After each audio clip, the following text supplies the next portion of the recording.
Assalamu alaikum. This precious gift from Allah Ta'ala, Iman, is so valuable that we cannot measure its true value. All we can do is appreciate the fact that we have Iman, and to appreciate it we have to learn how to practice our religion, and we're doing so by reading a book about our life of our Prophet Rasulullah Sallallahu Alaihi Wasallam. Before I continue, I'd like to read from the book Ethics of Islam. Again, we're talking about the struggling against our nafs. The second type of struggle, jihad against the nafs, requires performing things that the nafs dislikes. This is called mujahada. All the acts of worships are mujahada because the nafs does not like to perform worships. These two types of struggles tame the nafs in the mature human beings and strengthens their soul and leads them to the way of siddiqs, that are people who have attained the highest degree of piety, and martyrs, and pious Salih Muslims. Let us continue.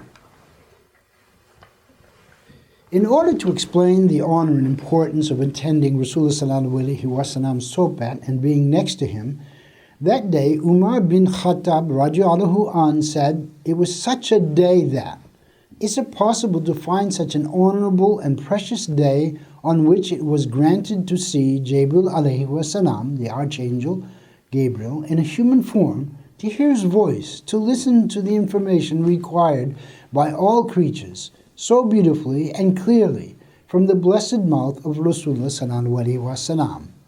At that moment, a person, like the moon rising, came near to us. His attire was very white, and his hair was so black.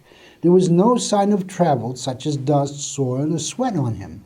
None of us, the companions of Rasulullah sallallahu alaihi wasallam, knew that person. That is, he was not a person that we had already known or recognized. He sat down in the presence of Rasulullah sallallahu alaihi wasallam, sitting knee to knee with him. That person was Jibril alayhi wasallam. He was in human form. Jibril alayhi wasallam, sitting in such a manner, was to communicate something important. That is, it was to show that there should be no embarrassment in learning something about religion, and the master should not have conceit and arrogance. Jibril alayhi wasallam expressed this to the Ashab Kiram with his behavior, so that everybody should ask freely and without hesitation of the teachers whatever he or she would like to learn about the religion, because it is not appropriate to be embarrassed in learning religion and fulfilling, teaching, and learning the rights of Allah Ta'ala.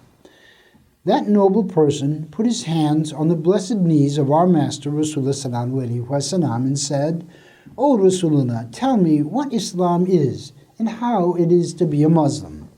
Then Rasulullah Kiram said, "The first of the 5 fundamentals of Islam is to say the kalima shahadat.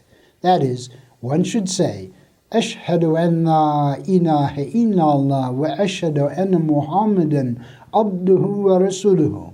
In other words, a discreet person who has reached the age of puberty and who can talk has to say vocally, on the earth or in the sky there is no one but Allah Ta'ala worthy of worship.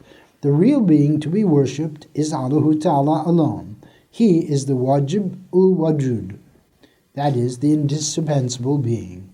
Every kind of superiority exists in him. No defect exists in him. His name is Allah, and to believe in his absolutely with all one's heart. And also one should say and believe the exalted person who had a rose-pink skin, a white, reddish, bright, and lovely face, black eyes and eyebrows, who had a blessed wide forehead, with a good temper, who shed no shadow on the ground, was soft-spoken, who was called Arab because he was born in Mecca, Arabia, is Allah Ta'ala's human slave and messenger.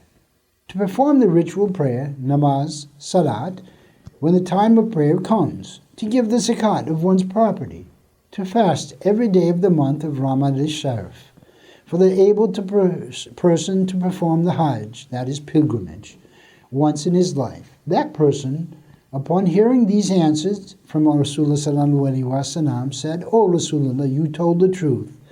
We who were there as listeners were astonished at the behavior of this person who asked a question and confirmed that the answer was correct."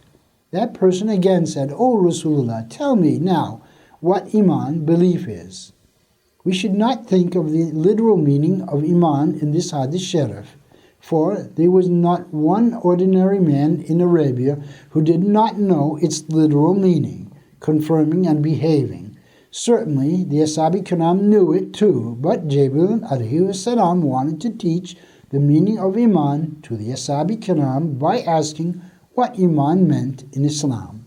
We will discuss this when we meet again. Wa alaikum salam.